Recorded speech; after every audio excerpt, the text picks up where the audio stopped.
जयनगर में ना आप सभी का भी बहुत बहुत स्वागत है। तो देखिए, जैसे हम देश प्रेम का ये दिवस मना रहे हैं, तो हमारा भारत देश, ये भारत भूमि शुरू से ही इतनी महान रही है, इसीलिए इसको सोने की चिड़िया कहा जाता है।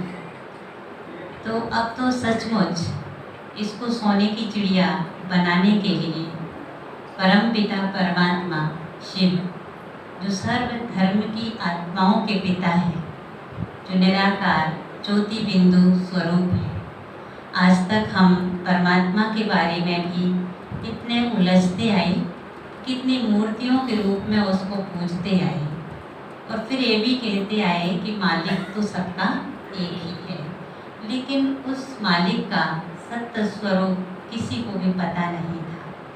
इतने उलझे हुए थे हम सभी, अपने पिता से दूर थे। तो अपने पिता से दूर होने के कारण ही आज हम सभी को इन विकारों ने घेर लिया। भले पूजा पाठ भी करते आ रहे थे, लेकिन उसकी सही पहचान नहीं थी। तो फिर परमात्मा को स्वयं ही इस धरा पर अवतरित होना पड़ा। जैसे कि गीता में भी उसने वायदा किया था, तो लिखा हुआ है श्रीमद् भगवत गीता में कि यदा यदा ही धर्मस्य, मतलब जब जब धर्म की ग्लानि होगी तब तब मैं इस धरा पर आऊँगा। तो प्यारे भाई बहनों, हम सभी देख रहे हैं कि आज इस भारत देश की क्या हालत हो गई है। जो भारत देश सोने की चिड़िया था, जिस भारत देश में श्री लक्ष्मी नारायण, श्री राम सीता का राज्य था, 33 करोड़ देवी देवताएं इसी भारत भूमि पर ही तो राज्य करते थे। तो वो सोने की चिड़िया से आज लोहे की चिड़िया कैसे बन गया? विकारों के कारण, बुराइयों के कारण। तो इस भारत को अंग्रेजों से तो आज़ाद कर लिया, लेकिन विकारों के हम फिर भी गुलाम बने हुए थे। तो इन विकारों की गुलामी से कोई इंसान किसी को नहीं छुड़ा सकता था, क्योंकि हर एक गुलाम है इन विकारों का, हर एक बंधन में बंधा हुआ है। तो इसलिए वो सर्वशक्तिवान परमात्मा, जो जन्म मृत्यु के चक्र से न्यारा है, जो अपना शरीर नहीं लेता है, तो इसलिए हिंदू धर्म में उसका ज्योतिर्लिंग के रूप में हम पूजा करते थे। कि देखिए, एक पिंडी बनाई हुई है और ना उसका हाथ है, ना पैर है, ना मुख है। तो वो कैसा भगवान है? क्योंकि उसकी देह नहीं है। ज्योति का एक सिंबल हम बनाते हैं, जिसको कहते भी हैं हम ज्योतिर्लिंग, शिवलिंग। और दूसरे धर्मों में भी उसको ज्योति के रूप में माना गया है। गुरु नानक देव जी ने भी उसको एक ओंकार कहकर के याद किया है। ईसा मसीह ने जी उसको गॉडेस लाइट कहकर के याद किया है। ने भी उसको खुदा एक नूर है, नूरे इलाही कह करके याद किया है।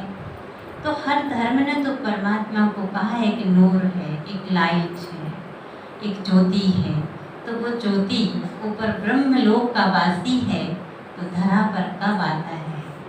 आज बहुत समझने का ये विषय है कि परमात्मा धरा पर कब आता है। प्यारे भाई बहनों, ये वही समय चल रहा है जो उसने वायदा किया। तो सन 1936 में परमात्मा का अवतरण इस धरा पर हो चुका है। अब इसके लिए ताली बजाओ आप। तो वो कैसे हो चुका है? क्योंकि वो शरीर नहीं लेता है, अब अपना कार्य उसने करना है।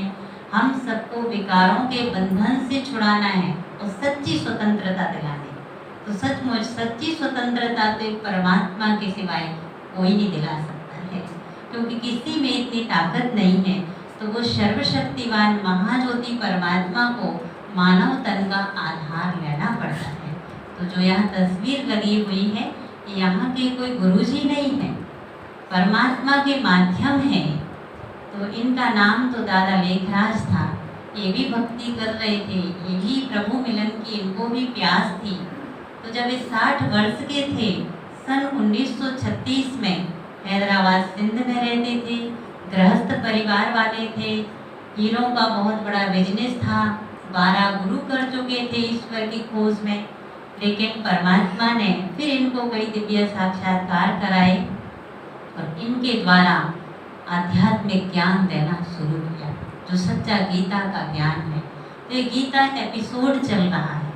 अब परमात्मा गीता का ज्ञान दे रहे हैं, हम सभी युद्ध के मैदान में हैं। तो ऐसे समय पर अब हम सभी को जागृत होने की ज़रूरत है और परमात्मा से अपना संबंध जोड़ने की ज़रूरत है, जिसको राजयोग कहते हैं। तो उसके माध्यम से हम सभी इस भारत को सच्ची आज़ादी, सच्ची स्वतंत्रता दिला पाएंगे और इस भारत को पुनः वो सोने की चिड़िया बना पाएंगे। तो 86 वर्षों से प्रजापिता ब्रह्मा कुमारी ईश्वरीय विश्वविद्यालय, जो कि आज पूरे विश्व के 140 से भी अधिक देशों में फैल चुका है, एक विशाल वट वृक्ष की तरह। 1936 में सिंध हैदराबाद में बीज बोया गया और आज पूरे विश्व में विशाल वट वृक्ष बन चुका है। और एक कार्य परमात्मा का चल रहा है, इस धरा को फिर से स्वर्णिम भारत बनाना है। तो परमात्मा को हम सभी के सहयोग की ज़रूरत है। तो हम सभी सहयोग करेंगे ना। ये भी देश प्रेम है कि हमें उस देश से अगर प्रेम है तो फिर से उस देश को अच्छा बनाना है ना, फिर से सोने की चिड़िया बनाना है ना। क्योंकि हम सभी ने ही तो मिलकर ऐसा बना दिया, हम सभी तो विकारों के गुलाम बन गए।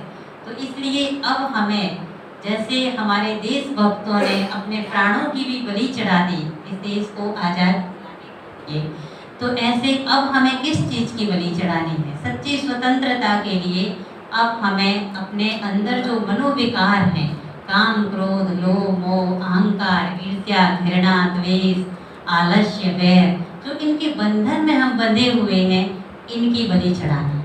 तो इनकी बलि चढ़ाने के लिए